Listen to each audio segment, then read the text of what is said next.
All right, so today let's make my take on a cheesy fettuccine pasta, kind of akin to a fettuccine alfredo. Now I'm gonna show you the key trick to end up with a pasta that doesn't turn into a brick after it's been sitting on the counter for about 7 minutes. Now, cooking pasta can be somewhat contentious, so I'm gonna stipulate that this is my version of fettuccine alfredo or something similar to it, and I'm not claiming this to be authentic in any sort of way. Don't have any Italian heritage, and I just make this kind of for fun. What I can say though is this is a really good recipe for making if you want to entertain other people.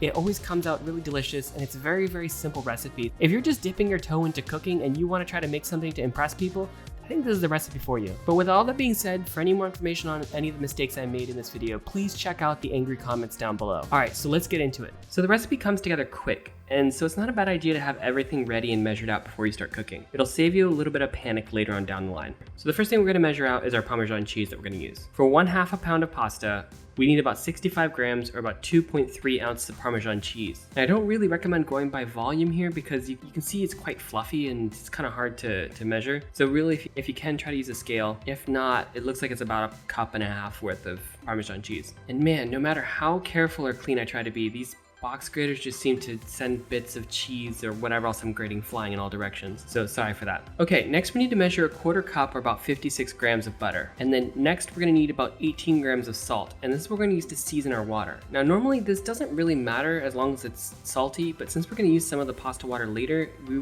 really don't wanna make sure that it's over or under salty. Next, we're gonna need a controversial ingredient, which is 1/2 cup of milk. And the next thing we need to do is cook the pasta. So start by adding 3 quarts of water to a big old pot and just go ahead and add the salt in. Now once the water begins to boil, add in about 1/2 pound or 225 grams of fettuccine into the 3 quarts of water. Now the instructions on my box say to cook the pasta for about 10 minutes if you want it al dente, but we actually want to stop cooking at about 8 minutes because this stuff is going to get kind of a second cooking. As we approach the 8-minute mark, go ahead and carefully pull out a cup of the pasta water. Now you could do this during straining if that's a little bit more comfortable for you, but I was just able to dip my little Pyrex in and pull it a bit out. Now once the pasta has been cooking for 8 minutes, go ahead and drain the pasta, but whatever you do, don't rinse that pasta off. We're just gonna let it drain, and while it drains, we can melt the butter in a pan. Now ideally, you could have melted this during the last few minutes of the pasta cooking, but I only have one burner in this setup, so there you go. Once the butter is melted, go ahead and toss the undercooked pasta into the butter and using the tongs to really just try to make sure that the noodles are as coated as possible. The pasta is just gonna cook further in the butter and drive off any last bit of water that's still clung to the noodles. Now after about 30 seconds of cooking, go ahead and toss in the Parmesan. I try to mix it in,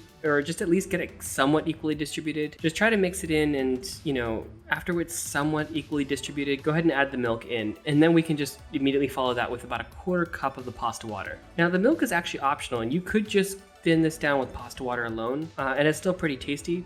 Alternatively, you could go in the other direction and just use a little cream for a fattier dish, but you can make the choice as you see fit. So just keep mixing the noodles, water, and cheese up while cooking this over medium heat.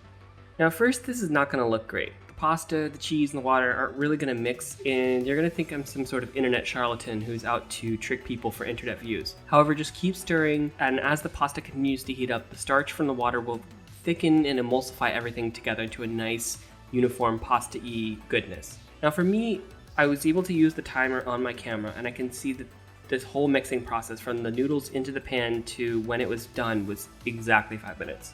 And once your pasta has reached this stage, we're done. So you may want to taste it for salt. I typically find it could use a little bit more salt, but that's just my personal taste. And I'm also going to add some black pepper, but that's just how I roll. So you do you, fam. And that's it. Put on some more Parmesan if you want to flex. Now, I originally had a different video planned to be released, but last minute a spanner was tossed into the monkey works and I had to pivot quickly to film a new video.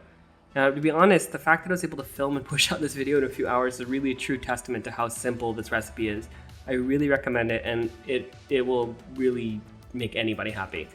So if you enjoyed this recipe, please consider sharing the video or subscribing. It really helps me out. All right, I'll see you guys next week. All right, bye.